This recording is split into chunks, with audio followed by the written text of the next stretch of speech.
সকালে অঞ্জলি দিতে চলে গেছিলাম দিদিদের বাড়ির সামনের মন্দিরে, যেখানে শিব মন্দির আর দুর্গা মন্দির আছে। তো অনেক দিন আগে, বিয়ের আগে আমি সেখানে প্রসাদ খেতেও গিয়েছিলাম।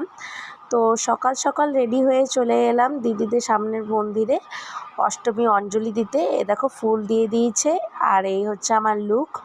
যেমন পেরেছি সকালবেলাটা রেডি হয়েছি। শাড়িটা এখন আমি তাও পরতে পারি, তো এটা একটা নতুন অর্গানজা শাড়ি, সেটা পরেছি। আর এই দেখো এটা হচ্ছে দিদির লুক। তো কটা ছবি তুলে নিলাম অঞ্জলি দেওয়ার পর। তো ভিডিওগুলো জানি একটুখানি অন্যরকম করে হচ্ছে, ফটোও আমাকে অ্যাড করতে হচ্ছে, বাট এইটুকুই তোমাদের সাথে শেয়ার করতে পেরে আমার খুবই ভালো লাগছে। তো আশা করি তোমাদের ভালো লাগবে। আমার অষ্টমীর দিনেই শ্যাম্পু করে সকাল সকাল চান করেছিলাম বলে আমার আজ অবধি ঠান্ডাটা লেগে আছে। আজকে হচ্ছে লক্ষ্মী পুজোর আগের দিনকে আমি ভয়েস ওভারটা করছি। তো পুজো টুজো সব কিছু দিয়ে একটুখানি ফটো তুলে আমরা চলে গেলাম বাড়ির উদ্দেশ্যে। আর এই যে গলারটা, সেটা দিদির পরেছিলাম আমি। আর দেখো শাড়িটা একটু উঁচু করে পরতে হয়েছে, নয়তো আমি তাও পরে যাব। তো এই যে ছেলে কোলে নিয়ে চলে এলাম। তারপরে ওইখানে তো ভালো ফটো হয়নি, আর চশমাটাও অত খোলা হয়নি।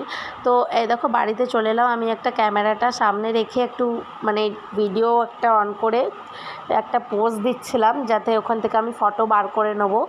তো সেরকম করে করতে হয়। আর আমার ভিডিও ক্যামেরা কোয়ালিটিটা তো ভালো নয়, তো যেটা আছে সেটা নিয়েই সন্তুষ্ট থাকতে হয়। তো এই ব্লাউজটা আমি দিদিদের এখানে টেলারকে দেয়া করিয়েছি। তো ব্লাউজটা আমার পড়ে গেছে 480 বা 70 এরকম কিছু। তার থেকে রেডিমেড কিনলে আমার বেশি কমে পড়তো আমার মনে হয়। তো যাই হোক, বানা করেছিলাম এই ব্লাউজ পিসটা এই শাড়ির সাথে। আমাকে কেমন লাগছে তোমরা কমেন্টে অবশ্য জানিও। আর হালকা করেই সেজেছি, সেরকম কোনো সাজ করিনি, জাস্ট একটু লিপস্টিক আর একটু কাজলটা দিলেই ভালো লাগে। তাও কাজলটাও দিইনি, আগের দিনকে রাতেকার দেওয়া ছিল ওইটাই। আর এই দেখো এই ছবিগুলো আমি ওখান থেকে বার করেছি ওই ভিডিও ক্লিপিংটা নিয়ে।